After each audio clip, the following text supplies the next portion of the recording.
Look, I'm going to say something that's either going to sound like a conspiracy theory or the most obvious thing you've heard all week. And honestly, I'm not sure which one it is anymore.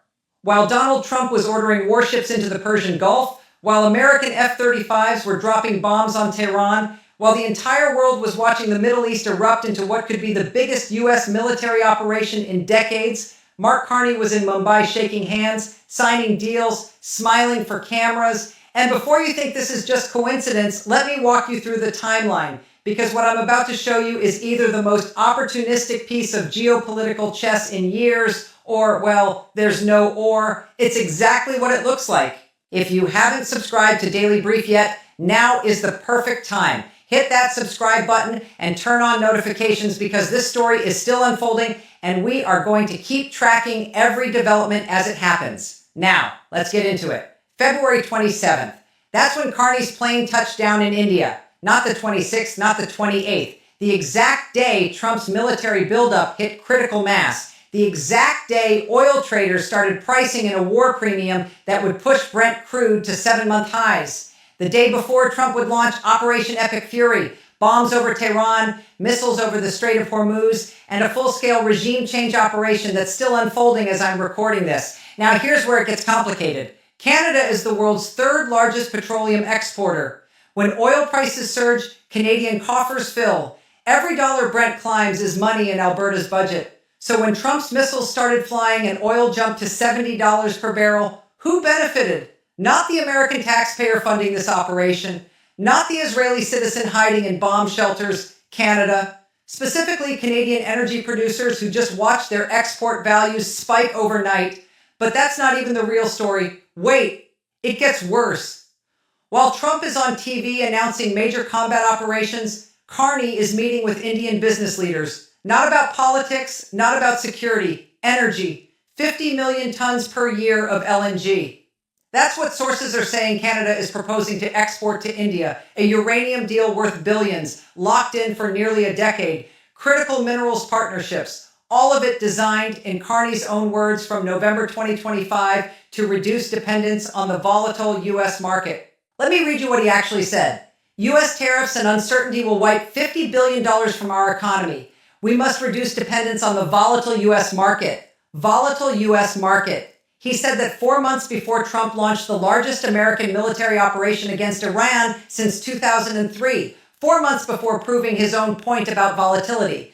This is the part that kept me up last night. There's a trade agreement up for review, USMCA, the United States-Mexico-Canada Agreement, the thing that governs basically all trade between the U.S., Mexico, and Canada. According to the Congressional Research Service, it comes up for its first 6-year joint review on July 1st, 2026. That's 5 months away. 5 months where Canada and the U.S. are supposed to negotiate whether to extend this thing for another 16 years or let it start sunsetting toward a 2036 expiration. As the Center for Strategic and International Studies reported just days ago, what was once expected to be a routine check-in is now becoming one of the highest stakes trade negotiations in North American history. The Trump administration is poised to seek major concessions on everything from rules of origin to digital trade to China investment policy. Normally, Trump would be all over this. This is a guy who lives for trade negotiations, who threatened 100% tariffs on Canada just last month for even talking to China, who's been publicly feuding with Carney since Davos, where the Canadian Prime Minister stood up and said middle powers need to act together against American hegemony. But right now, Trump has 14 warships in the Persian Gulf. His entire national security team is consumed with a bombing campaign that could spiral into a regional war affecting 20% of the world's oil supply. He's not thinking about USMCA. He's thinking about regime change in Tehran.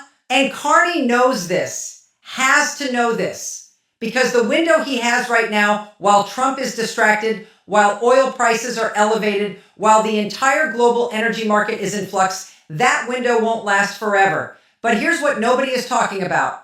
The higher oil goes, the less leverage Trump has. Think about it.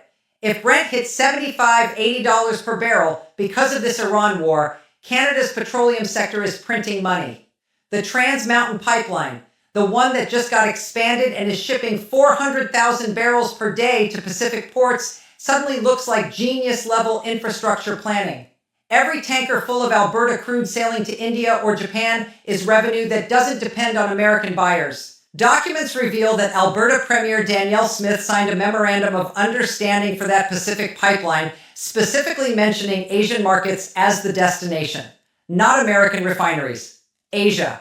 And Carney is in Mumbai right now discussing how to scale that up. So let me lay this out clearly. While Trump spends American military resources bombing Iran, creating the very oil price spike that enriches Canadian energy producers, Carney is using that spike as economic cover to finalize trade deals in Asia that reduce Canadian dependence on U.S. markets. Deals that will make Canada stronger and more resistant to American pressure right before the biggest trade negotiation with America in 6 years. Does this change how you see the situation? Let me show you how deep this strategy actually goes. When Carney met with Prime Minister Modi on March 2nd, they weren't discussing abstract cooperation. According to a press release published directly on the Canadian Prime Minister's website, the two leaders announced a landmark $2.6 billion agreement with Saskatoon-based Cameco, Canada's uranium giant, to supply nearly 22 million pounds of uranium to India for nuclear energy generation running from 2027 through 2035. 22 million pounds, 8 years. That's not a trade deal. That's a strategic anchor. At the joint press conference in New Delhi, Modi said, and I'm quoting directly, "In civil nuclear energy, we have struck a landmark deal for long-term uranium supply." Carney framed it as part of a broader strategic energy partnership covering LNG, crude oil, refined petroleum products, critical minerals, solar, and hydrogen. And get this, the deal comes 51 years after India's 1974 nuclear test used plutonium from a Canadian-supplied reactor, triggering a diplomatic fallout that lasted decades. Relations collapsed again in 2023 after Ottawa accused New Delhi of orchestrating attacks against Sikh activists in Canada. And now, standing next to Modi, Carney said, "There has been more engagement between the Canadian and Indian governments in the last year than in more than 2 decades combined." Here's why that matters. India wants to go from 8.7 gigawatts of nuclear capacity today to 100 gigawatts by 2047, a more than 10-fold increase. According to CBC News, India currently operates 25 reactors with 8 more under construction. To fuel all of that, they need uranium. And Canada, the world's second largest uranium producer, is perfectly positioned to supply it. Indian High Commissioner Dinesh Patnaik was blunt when he spoke to reporters this week. "There is an appetite which even Canada cannot fulfill, and we are willing to buy whatever Canada is offering on crude, on LPG, on LNG. That's not diplomatic language. That's desperation meeting opportunity. But it's not just about uranium. Canada is positioning itself as India's answer to the Russian energy problem. India used to buy massive amounts of oil from Russia. Then Trump threatened 25% tariffs unless Modi cut off Russian imports. So India stopped, or at least cut it back dramatically. And where are they looking to replace those barrels? Canada. Canadian oil producers currently export less than 1% of their output to India. The upside potential is almost unlimited. Canada's Natural Resources Minister Tim Hodgson put it plainly after his own visit to India weeks ago. I was quite frankly blown away by the positive reception we were getting. He said Canada and India need to draw closer together in the face of, and I'm quoting, hegemons who are weaponizing economic integration. Hegemons. That word is deliberate. It points directly at Washington. If you're finding this analysis valuable, make sure you're subscribed to Daily Brief and have notifications turned on. We connect military action to economic strategy in ways most channels simply don't. Hit subscribe now, and let's keep going. Right now, more than 75% of Canadian exports go to the United States. For oil, some analysts put the figure as high as 95%. That's not trade diversification. That's a single customer problem masquerading as a trade relationship. And Trump has exploited that repeatedly. Steel tariffs, aluminum tariffs, auto parts. He knows Canada needs American buyers more than America needs Canadian suppliers. That's been his leverage since 2017. But here's where it gets complicated. As reported by France 24 and confirmed by the Canadian Prime Minister's office, Carney and Modi committed to more than doubling bilateral trade to $70 billion by 2030. They've also agreed to finalize a new comprehensive economic partnership agreement known as CEPA before the end of this year, a full free trade deal between Canada and India concluded in the same year as the USMCA review. That is not a coincidence. If Canada can shift even 10% of its oil exports to Asia, lock in long-term LNG contracts, and make uranium a permanent fixture of the India-Canada relationship, that 95% dependence on American buyers starts looking like a choice instead of a necessity. And choices create negotiating power. And then the China angle happened. Back in December, before any of this Iran crisis, Canada signed a preliminary trade deal with China. Canada agreed to allow 49,000 Chinese electric vehicles annually at a reduced tariff of 6.1%. In exchange, China dropped tariffs on Canadian canola seed from 85% down to 15% and removed anti-discriminatory tariffs on canola meal, lobsters, crabs, and peas. Trump threatened 100% tariffs on all Canadian goods, posted that China was successfully taking over Canada. But here's what matters. That China deal unlocked about $6 billion worth of Canadian agricultural exports. The India deals could unlock $7 billion more. Add those together. That's $13 billion in new Asian export markets secured while Trump was either threatening Canada over China or bombing Iran. $13 billion that reduces Canadian dependence on American markets by almost 15%. Every deal Carney signs in Asia is a reduction in American leverage. Every tanker of LNG sailing to India is one less reason to cave during USMCA negotiations. Every pound of uranium shipped to New Delhi is proof that Canada has options. And the timing is perfect because Trump can't do anything about it right now. Now, let me explain how the oil market is making all of this possible. According to a Reuters poll of 34 economists and oil analysts, Brent crude forecasts for 2026 have already been revised upward. The reason? War premium from the US-Iran conflict. Oil was around $60 per barrel in January. It's now over $70 in live trading, a 16% jump. And Canadian petroleum producers capture almost all of that as additional margin because their extraction costs didn't change. The market price did. Here's where it gets really interesting. The Strait of Hormuz handles about 20% of the world's oil supply. That narrow waterway between Iran and the Arabian Peninsula is where tankers pass to reach global markets. If Iran closes it even temporarily, analysts are projecting oil could spike to $100 per barrel or higher. Think about what that does to Canada's position. At $100 a barrel, Canadian energy exports become worth 40 or 50% more overnight. And every Asian country desperate for stable supplies starts looking at Canada as the premium alternative. Not just affordable oil, reliable oil. Oil that doesn't transit through a war zone, doesn't depend on Russia, doesn't flow through the Strait of Hormuz. This is why India's High Commissioner said they'll buy whatever Canada is offering. It's not generosity, it's strategic fear. And Carney is capitalizing on that fear right now, this week, while the bombs are still falling.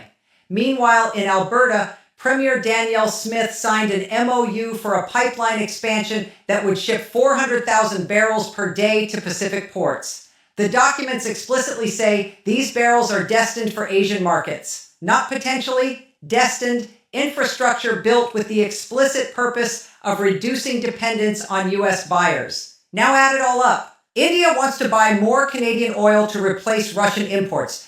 China just signed a deal including energy cooperation. Alberta is building infrastructure specifically to ship east.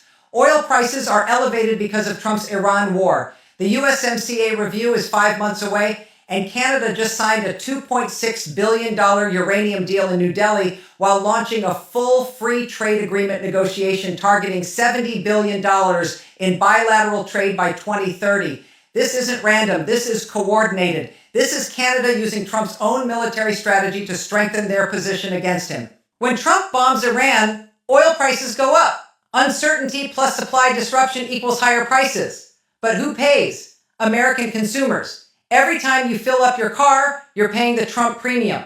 Meanwhile, Canadian producers sell oil at those inflated prices, generating the revenue that funds the economic diversification strategy that reduces American leverage. American military action is literally transferring wealth from American consumers to Canadian energy companies, and Canada is using that windfall to lock in long-term Asian deals.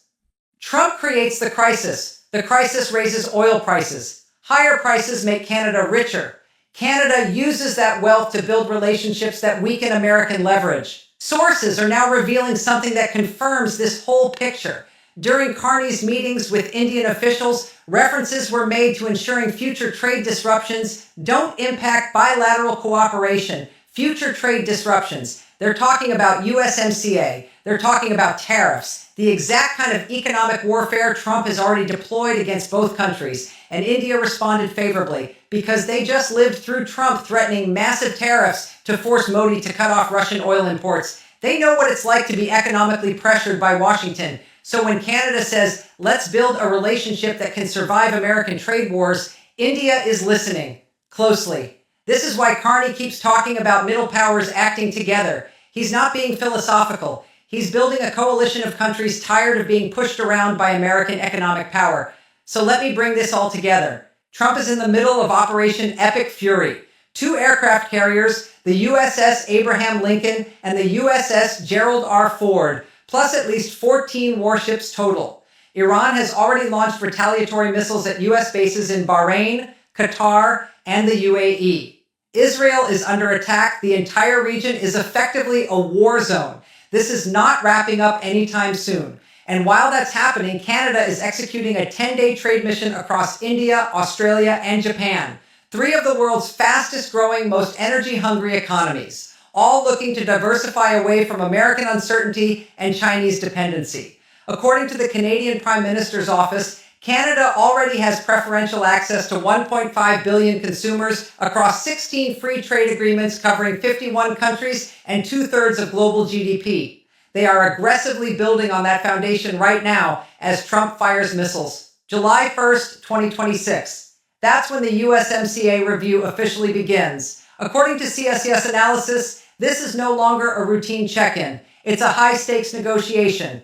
U.S. Trade Representative Jamieson Greer already testified to Congress that a rubber stamp extension is not in the national interest. Trump wants concessions, more market access, digital services changes, automotive rules, something he can claim as a win. But what if Canada just says no? What if Carney walks into that July meeting and says, we have a $2.6 billion uranium deal with India, LNG contracts across Asia, Pacific pipeline infrastructure sending oil east, not south, $13 billion in new Asian markets secured in 6 months, and oil revenues 15% more valuable because of the war you started. So exactly what leverage do you think you have? Traditionally, the leverage was obvious. Canada needs American buyers. If Trump threatened tariffs, Canada had to fold. But the India deals, the China agreement, the Pacific pipeline, those aren't just about money. They're about options. They're about making sure that when Trump threatens 100% tariffs, Carney can credibly respond, okay, we'll sell to Asia instead. That response is more credible today than it was 6 months ago. Because what can Trump actually do? He can't pull out of USMCA without congressional approval. He can't impose massive tariffs without spiking inflation before US midterm elections. He can't force Canada to cancel deals with India or China without dictating the foreign policy of a sovereign ally. His main weapon, economic coercion, works less well when the target has built real alternatives. And Carney just spent 6 months systematically building those alternatives. The Canada-India reset alone is extraordinary. 2 years ago, these countries expelled each other's diplomats and froze trade negotiations. The relationship had collapsed entirely, and now in one 4-day visit, they've signed a landmark uranium deal, launched a strategic energy partnership, committed to a full free trade agreement by year's end, and set a $70 billion bilateral trade target by 2030. As Carney said in New Delhi, this is the expansion of a valued partnership with new ambition, focus, and foresight. New ambition, new foresight, driven by the geopolitical pressure coming out of Washington. After India, Carney travels to Australia and Japan, 2 more major economies with deep energy needs and growing concerns about dependence on American trade. 2 more stops on what is rapidly becoming not just a trade mission, but the architectural foundation of a new economic coalition. Middle powers acting together. Right now, with American warships in the Persian Gulf, American consumers paying war premiums at the pump, and the USMCA review 5 months away, those middle powers have never had more reason to act together.